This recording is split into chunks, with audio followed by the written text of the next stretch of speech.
Now, how many of you know what your FICO score is? Raise your hand. Your FICO score. Okay? Only about 25% raise their hand. Gerard, turn to page 45 first. 45 in the book, page 45. And Gerard, can you explain to them what a FICO FICO score is more important than your social security number. Damn. Your FICO score is more important than your social security number. And 75% of you don't even know what your FICO score is. Tell them, Gerard.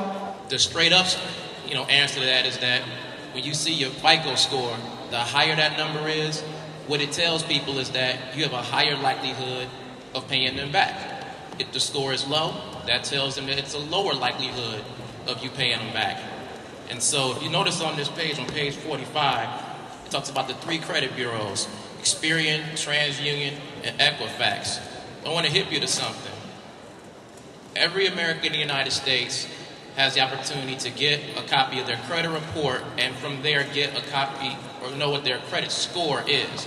If you go to a website called annualcreditreport.com, and if you have a pencil, write it down, annualcreditreport.com, you can get a free copy of your credit report from each of these 3 agencies. And if you really want to be hip, do it 3 times a year, 1 from Experian, 1 from TransUnion, and 1 from Equifax. And in that way, you'll know what's on your credit report. So if your credit score isn't as high as you want it to be, you can look and you get your credit report and find out why it's not and take action to make corrections. All right, Doug, thank you so much. FICO score is very important. Check it out in the book, Doug. I wanna add on to that story about something that's actually going on right now in my life that just happened that deals with credit and the FICO score. Outside of just doing hip hop, I'm in the real estate and I buy buildings, blocks, things like that. I was doing a deal where I was buying 3 buildings and the bank approved me, and we're gonna get into the whole thing about real estate, but I just wanna take you down this street.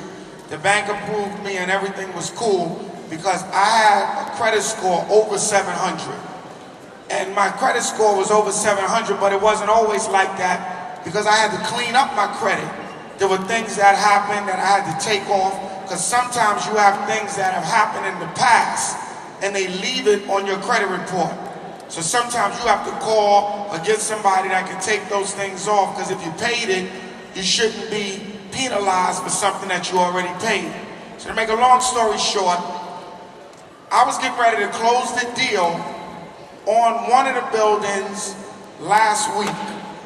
The bank called me up and said that when they pulled my credit report, they said they couldn't close it because my credit score dropped from 7 to like 720 to like 680. And it dropped overnight just like that. And I was trying to figure out what happened because I paid my bills.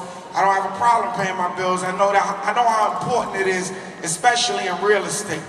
So what happened is I had to call up and find out what was going on.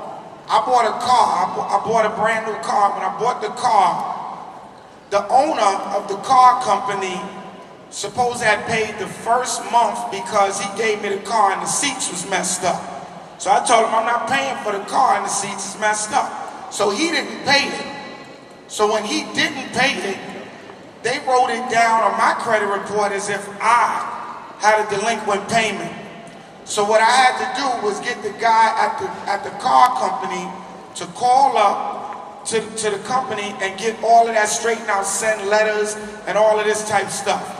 Now, I'm saying this to tell you something, that the credit game is so nasty and people will mess you up with just one little thing and you think everything is laid out.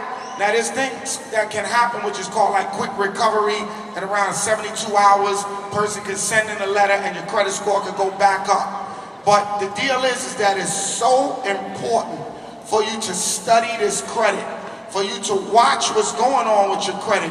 You could co-sign for somebody and they may make a mistake and don't pay their note. And you the one that get penalized for them not paying their note. So it's very important for you to look at. Last piece of the story is that they had me owing a $325 cell phone bill that I never even had. So sometimes there's people, we all got some of the same names, and they can cross your name with somebody else. So pulling your credit is so important so you can stay on top of what's happening. Because when you're ready to buy that house, when you want to buy that car, or anything you're looking at buying, it's going to change the interest rate, and it's going to also change if you can get that loan. So pay close attention to your credit, brothers and sisters. All right, words of advice. Words of advice, words of wisdom. Thank you, Dougie.